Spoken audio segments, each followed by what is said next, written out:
Hi everyone, welcome back to my channel. Today I woke up and I was just feeling a bit gross. I've got a few spots and my skin just doesn't feel that great, so I thought I would get super glam and just record it for you guys. I've got a bunch of products just right out in front of me and I'm just going to dive right in and see what comes up. So if you'd like to see what I end up recording, please keep watching. I've been watching a lot of like super glammy sort of videos on YouTube recently, so I thought maybe I'll try and do something a little bit more glam. And because my skin is breaking out a bit, I'm going to go with an old trusted faithful, and that's Narshay Glow. I've got the shade Deauville, so hopefully that suits me right now. I'm going to go in with a beauty blender just because my skin's so dry and a bit flaky. So I feel like if I go in with a brush, I'm going to end up just like causing all the little bits of dryness to show.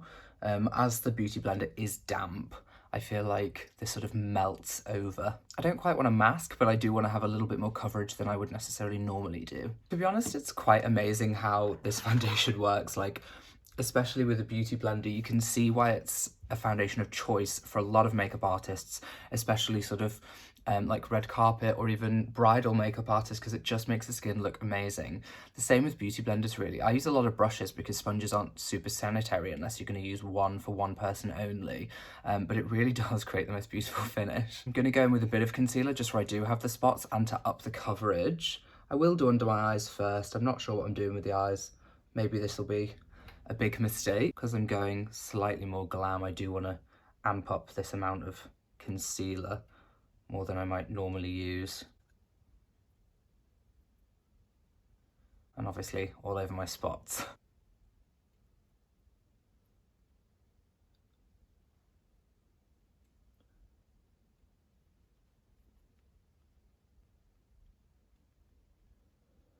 And just because I'm actually super dark in the sort of under my eyes, I am going to put a little bit of this banana lowlighter from Rodial. It's not got a super thick texture, but it's a much brighter shade, so hopefully it'll make me feel a little bit less sleepy. Now, I'm not usually someone who would ever bake, but again, I've been watching all these celeb tutorials and they all seem to do it. I have dry skin, so I'm a little bit dubious, but I'll give it a go. I would normally do like baking if I was doing drag or something, but not for my normal face. But I'm going to use the Mercier translucent setting powder. I'm going to go right in under the eyes. Loads and loads of powder. It is a really effective technique if you've got lots of pores to really push powder in. But it can just make your skin look a bit cakey, and that's my main worry. I'm going to take it over my nose as well, maybe down in the centre of my forehead. So I've left some of the powder under the eyes to catch down any fall down from my shadow, and I think I'm going to go in with this magnetic matte eye colour from Nude Stix. Just think a creamy base is a nice easy way to start, and I'm just going to lay that all over the lid. I'm just going to blend the edges with a fluffy brush, just to diffuse it. It already feels like I'm wearing too much makeup. I'm now going to take the Nars Skin Deep palette and I'm going to use a little bit of this sort of like browny, bricky shade all over the eye just to provide a little bit more oomph. Trying to concentrate the colour on the eyelid. And then just gently bring it up. And now I'm going to go in with the Kiko number 12 eyeliner, just really into the roots. I did this on my last video just to really help get some definition at the base of the lashes. I can't do the liner on top for myself because I've got the hooded eyes and it would take up all of my lid space. Okay, so I also decided to go underneath the bottom lash, sort of in the lash line and along the bottom lash line, just so that I could get a little bit more sort of drama. I thought, why not? And I'm going to go in with the same shade that I went with all over the eye to smoke out this bottom lash line, smoke it into the sort of, well, I suppose the bake's still there, but I just want to smoke it out so it's less harsh. Brown shade is quite a sort of rusty red colour, so I think it will bring out the green in my eyes. And I'm going to take some of this deep brown shade just in the outer corner on the top lid.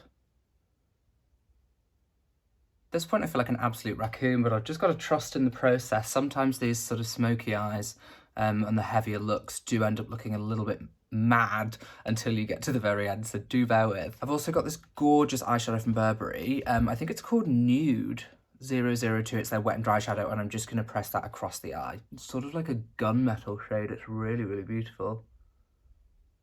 I can't lie, at the moment I absolutely hate this look and how it's turning out. It's so dry. The baking has made me feel so super cakey and uncomfortable, but we're gonna carry on and I'll drench myself in sort of like a nice dewy mist at the end to see how that works out. I'm just gonna take this Suqqu blush. It's the Pure Colour blush in 121. It's like a nudie tan shade. I'm going for this sort of darker. It's actually like a sort of a bronzy shade for me, and it's got a little bit of shimmer in, so hopefully it'll bring some life back to my cheeks. I'm taking it up quite high. I'm trying to keep it in the sort of nude family, so that I can maybe pull this look back together. And my blush is going to be the Cheek to Chic in Sex on Fire from Charlotte Tilbury. Okay, I need life back to my skin, so I'm going to go in with my Vitamin Wake Up Mist from Pixi. I feel so dry. I've put so much of this on, so hopefully it will bring me back some life. I really, really don't know how sort of like YouTubers do this with the sort of heavy matte foundations, or even the celebrities where it's like really caked in and baked on the skin. It just feels so tight right now. I'm going to go in with another wet and dry shadow, but this one's from Kiko, and this is in 208, just on my inner corners to give my, give a little bit of life and vitality back to my eyes. I just think, because obviously I've put a lot of dark colours, I have made them look quite a little bit smaller. I'm going to try some fluttery lashes to add a little extra element to this, and it's the Naked Drama collection in Veil.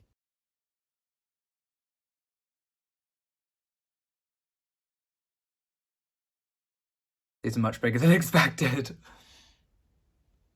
Alrighty, well here they are. They are very voluminous and massive. I'm sure for some people, these are quite normal eyelashes that people would wear day to day, but I think with my small eyes, they look ginormous. I feel like I could take off at any minute.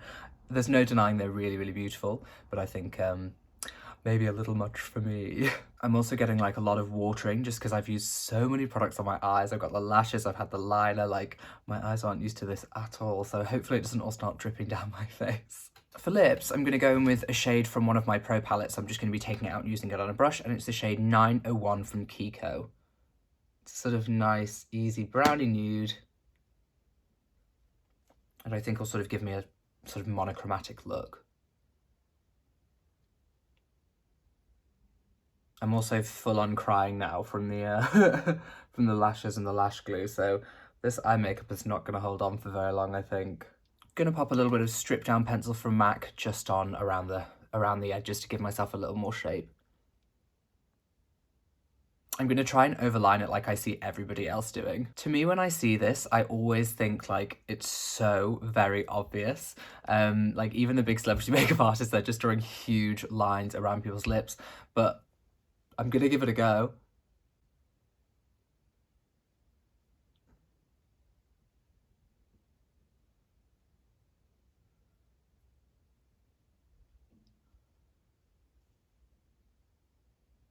I think if you are going to do a look like this, strip down is quite a good colour. Okay, so I've done it and I've done the overline. When I smile or like tighten my lips like this, you maybe can't see it as much. But if I just keep my lips still, all the way around the border, you can just see how obvious it is that I've overlined it. And I know that's kind of just part of overlining your lips, but it's why I don't do this technique a huge amount, especially here in my Cupid's bow. Maybe just the shape of mine is different to other people's, but it's just so obvious that I don't love it. What do you think? Some people love this kind of makeup and like they want to wear it all the time, or at least when they're going out and getting really dressed up. I'm not sure it particularly suits me. The same with the look in general. It's a lot of makeup. I think some people will probably like prefer me in this and think I look way better than any of my other videos. And I guess other people prefer more natural makeup. So I guess there's something for everyone. I'm gonna look really close up. My skin does look pretty perfect, but it is, To me, it just looks very makeup-y. I'm so glad I used a lot of that spray, otherwise we would have been in some real trouble. It was so dry and flaky on my skin. I feel like I could even do more of the spray just to bring more life back to me. Overall, now that the look is finished though, and all of the parts are together, it does look quite good. Like in general, it's quite glam and it looks like it makes more sense together. Let me know in the comments below, would you wear a look as dramatic as this? Is it something that you wear quite regularly? I'd love to hear your comments. Do you think I suit it or not? Please give this video a thumbs up and subscribe to my channel if you'd like to see any more videos from me, and I'll see you again next time. Bye guys.